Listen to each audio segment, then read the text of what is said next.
অরণ্য সুন্দরী ঝাড়গ্রাম একদিনে কিভাবে ঘুরে দেখবেন জানতে হলে আমাদের ভিডিও ফলো করুন। যারা এই শীতের আমেজকে গায়ে মেখে কলকাতার খুব কাছেই ঘুরতে যেতে চাইছেন তাদের জন্য কিন্তু পারফেক্ট ডেস্টিনেশন হতেই পারে ঝাড়গ্রাম, যেটা কলকাতা থেকে মাত্র 180 কিলোমিটার দূরত্বে।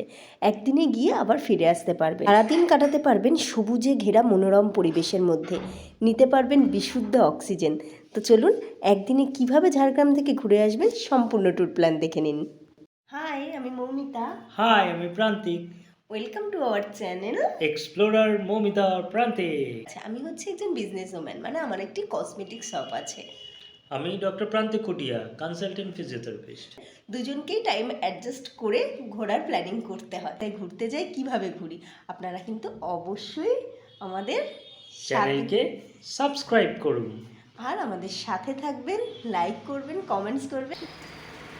আমরা এখন বেরোচ্ছি ঝাড়গ্রামের পথে। এখন কটা বাজে? এখন বাজে 6টা। আমরা এখন বিবেকানন্দ সেতু ক্রস করছি, আর পাশেই রয়েছে নিবেদিতা সেতু। আমরা এখান থেকেই মা ভবতারিণীকে প্রণাম জানিয়ে নিলাম। আর এই বিবেকানন্দ সেতু কলকাতা আর হাওড়াকে যুক্ত করছে। আমরা এখন খড়গপুর রোড ধরে এগিয়ে যাব। ডানকুনির টোল ট্যাক্সটা আমরা দিইনি, ওটা ক্রস করে চলে এসেছি। আর ঘড়িতে বাজে সকাল 6:35। ওদিকে সূর্যি মামাও গাছের ফাঁক দিয়ে উঁকি দিচ্ছে। আর এদিকে গুগল বলছে আমাদের যেতে এখনও সময় লাগবে 2 ঘন্টা 12 মিনিট। কিন্তু আমাদের সময় আর একটু বেশিই লাগবে, কারণ আমাদের এখনও ব্রেকফাস্ট করা হয়নি। আমাদের হাতে যখন সময় খুব কম থাকে অথচ উদ্দেশ্য থাকে জায়গাটাকে ভালোভাবে ঘুরে দেখব, সেক্ষেত্রে কিন্তু আমরা বাড়ি থেকেই চা, খাবার এগুলো সঙ্গে নিয়ে রাখি। দেখো, দেখতে দেখতে আমরা কোলাঘাট ব্রিজও ক্রস করছি। এরপরেই আমরা কিন্তু ব্রেকফাস্টটাও করে নেব, যেটা আমরা বাড়ি থেকেই নিয়ে নিয়েছি। তো আমরা সবসময় এটা করি সময়টা বাঁচানোর জন্য, আপনারাও ট্রাই করতে পারেন। এখন হচ্ছে আলু চচ্চড়ি, মুড়ি আর ফ্ল্যাক্সে চা নিয়ে এসেছি। এটাই এখন খেয়ে নেব, তারপরে আবার একটু পরে আপেল টাপেল খেয়ে নেব। আমরা সাধারণত বেরিয়ে বাইরে লুচি টুচিগুলো খাই না, একটু অ্যাভয়েড করে চলি যত সময় পারা যায়। এই খাওয়াও শুরু করে দিয়েছে রে। ঠিক আছে, খাবার পেলে থেমে থাকি না।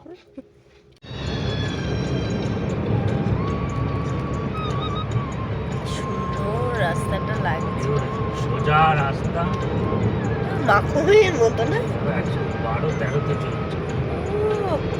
এরকম সুন্দর রাস্তা দিয়ে যেতে যেতে রবীন্দ্রসঙ্গীত শুনতে কার না ভালো লাগে। আমি তো খুব পছন্দ করি, আর এখন আমার সঙ্গে আর একজনও ফ্যান হয়ে গেছে।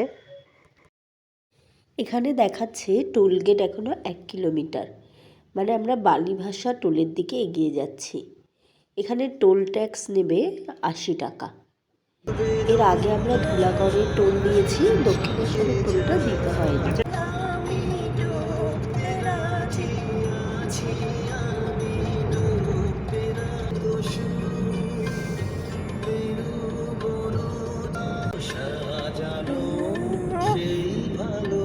কুঞ্জে সাজা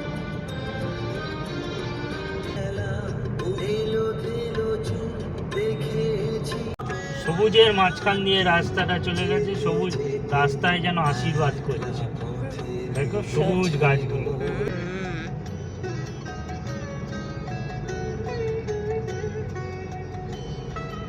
এটা কি লোটাস সিটির জঙ্গল? পুরোটাই লোটাস।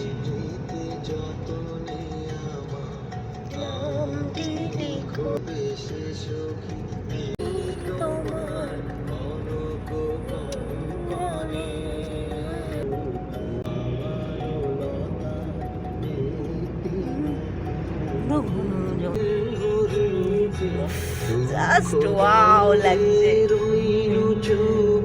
দারুণ।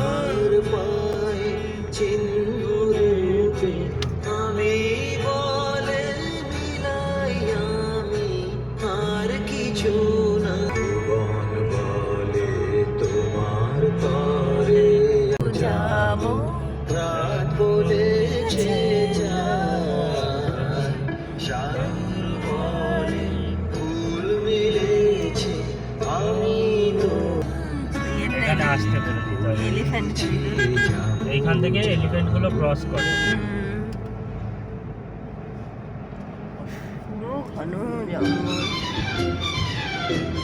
আমরা গাড়িটা নিয়ে এখানে একটু থামলাম, এত সুন্দর জঙ্গলটা, না দাঁড়িয়ে আর ভালো লাগলো না।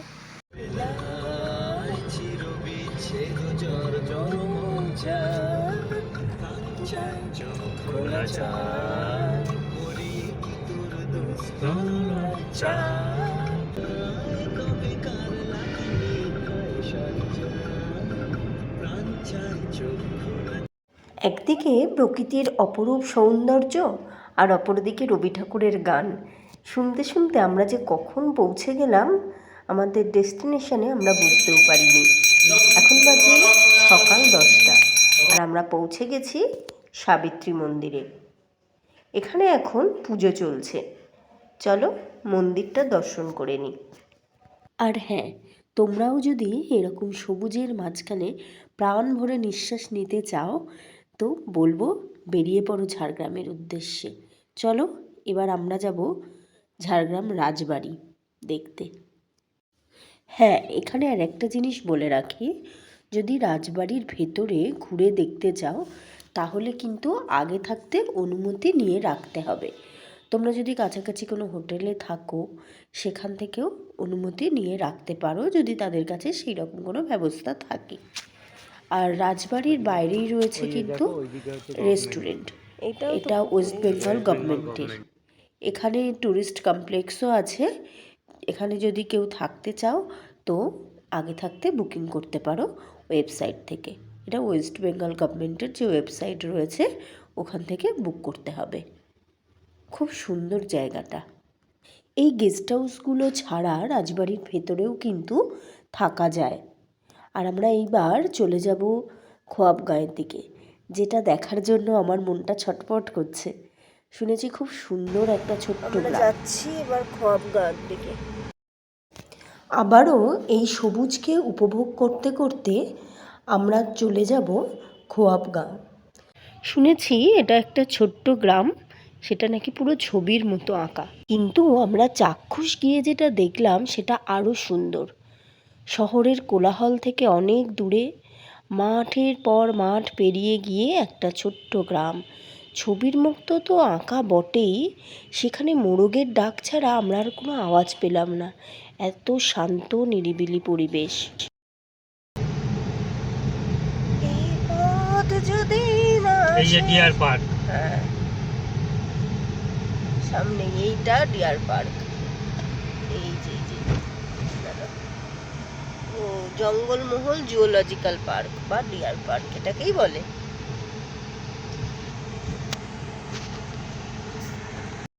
খোয়াবগাঁয়ের দিকে যাওয়ার পথেই জুওলজিক্যাল পার্ক বা ডিয়ার পার্ক পড়বে এবং তারপরেই পড়বে মিনি চিড়িয়াখানা। আমরা কিন্তু এগুলো কোনোটাতেই যাব না, আমরা সোজা খোয়াবগাঁয়ের দিকে চলে যাব। আপনারা কিন্তু খোয়াবগাঁ থেকে ফেরার পথে এগুলো দেখে নিতেই পারেন। রাইটে যাবে, জঙ্গল আর জঙ্গল। এই যে culvert. In 200 meters, you will arrive at your destination. সোজা ওই রাস্তাটা ধরে এগিয়ে গেলেও হতো, কিন্তু আমরা যাব না। আমরা গাড়িটা এখানে পার্ক করলাম কারণ একজন লোকাল কাকুকে আমরা জিজ্ঞেস করাতে উনি বললেন এখান থেকেও যাওয়া যাবে, কিন্তু সেটা পায়ে হেঁটে, অনেকটা শর্ট রুট হবে। ওই যে উনি আমাদেরকে বললেন উনি পথ দেখিয়ে নিয়ে যাবেন। তো ওনার সঙ্গে আমাদের মানে 1 কিলোমিটার আগে কথা হয়েছিল, উনি সাইকেল নিয়ে আসলেন। হ্যাঁ, কত বড় ইঁদুর আমাদের পায়রা। এই যেখানে বাঁশের সাঁকো করা, এইটাই তো ব্যাপার। তুমি বল, হ্যাঁ এদিকে রাস্তা নেই, এদিকেই যেতে হবে। সবাই বলছে ওই যে দুজন, মনে হচ্ছে গ্রামটার মধ্যে ঢুকে গেছি।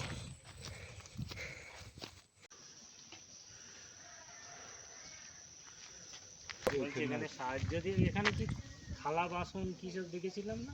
ও আচ্ছা, এইটা এই হচ্ছে।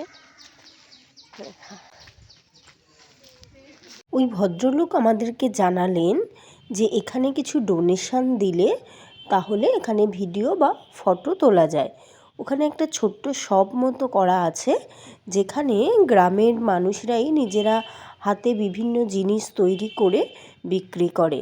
তো সেটাই হাজব্যান্ড বলছিলেন, যেহেতু আমরা এর আগে দেখেছি বিভিন্ন ভিডিও যে এখানে কি কি বিক্রি হয় এই আর কি। এখানে গাড়ি পার্কিংয়েরও ব্যবস্থা আছে। আমরা তো মেঠোপথ ধরে এসে, যারা গাড়ি নিয়ে আসবেন তারা এখানে গাড়ি পার্ক করতে পারবেন।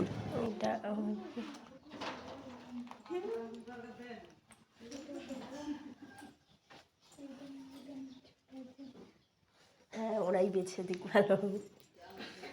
হ্যাঁ, এইটা ভালো না, এইটা ঠিক আছে। এটা ওইটা আমড়ার আঠি আর কাঠ দিয়ে তৈরি, ওইটা আমি কিনে নিলাম। আর একটা জিনিস বলে রাখি, গ্রামের দেওয়ালে যে ছবিগুলো রয়েছে ওগুলো কিন্তু প্রতিটাই এক একটা মেসেজ দিচ্ছে।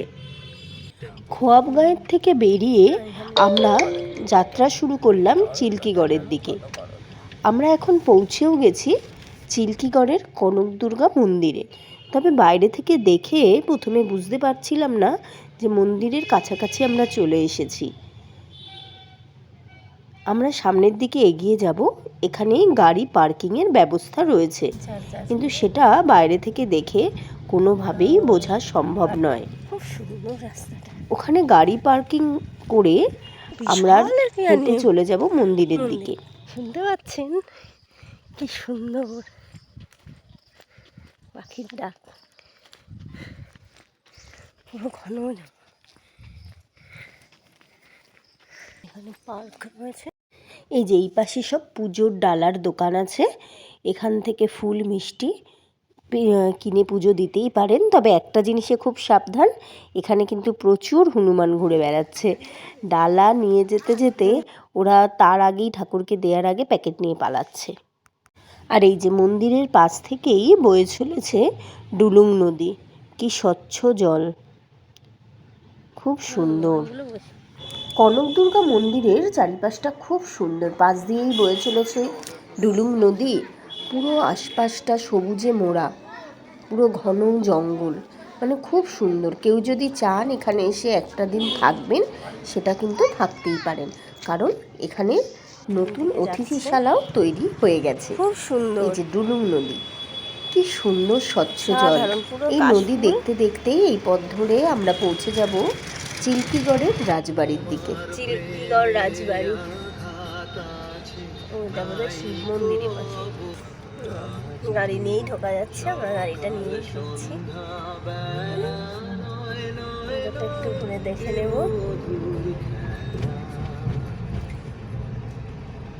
এখানে কেউ বোধহয় আছে, ওই যে পর অনেক বড় ভেতরে। ও এইদিক আর আছে শিব মন্দির, কিন্তু এখন বন্ধ আছে।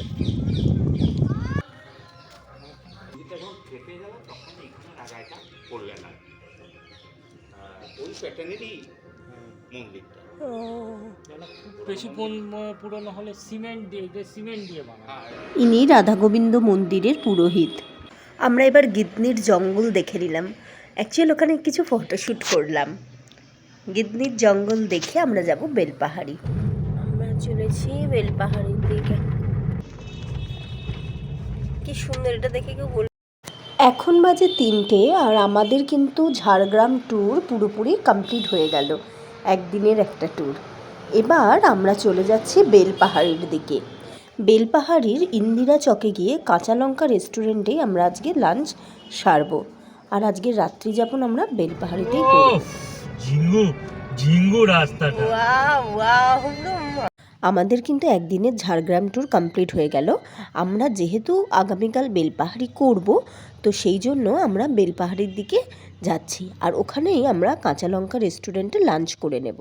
আপনারা যদি চান যে ঝাড়গ্রাম থেকে বেলপাহাড়িতে গিয়ে কাঁচা লঙ্কায় লাঞ্চ সেরে তারপরে ফিরবেন, সেটাও করতে পারেন। ঝাড়গ্রাম থেকে বেলপাহাড়ি যেতে সময় লাগবে 1 ঘন্টা মতো। পৌঁছে গেছি। আমরা লাঞ্চ সেরে নেব কাঁচা লঙ্কা রেস্টুরেন্টে। এখানের খাবারগুলোর স্বাদ ছিল অসাধারণ। আমরা ভেজ থালি নিয়েছিলাম, এতে 10 রকম আইটেম ছিল। যেটা সব থেকে ভালো লাগলো সেটা হচ্ছে এখানকার এই দিদির ব্যবহার। আর যে জিনিসটা আমার ইউনিক লেগেছে সেটা হচ্ছে মেনু কার্ডটা, খুব সুন্দর। আজকে আমরা বেলপাহাড়িতেই থাকবো। আমরা বাগানবাড়ি হোমস্টেটা আগে থাকতেই বুক করে রেখেছিলাম, আমাদের যেটা হোমস্টে ইন্দিরা চক থেকে ছাদ পায়ে হেঁটে থেকে। মাত্র 5 মিনিট লাগবে। পুরো চারিদিকে সবুজ।